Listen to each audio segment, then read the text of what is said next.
Hello guys! Sa wakas, naposta rin natin tong ating malaking isdang tanigi na to.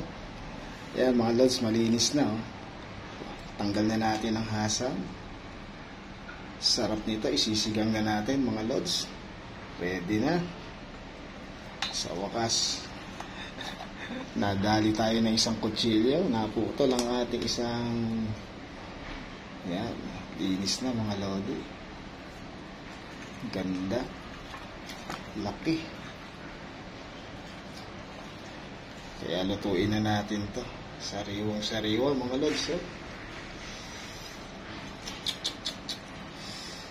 Sarap.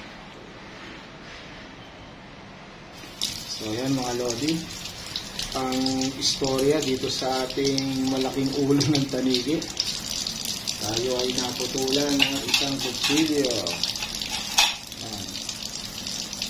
Putol ang kutsilyo natin. Yaran, putol. Yan mga lods. Ngayon magluto na tayo.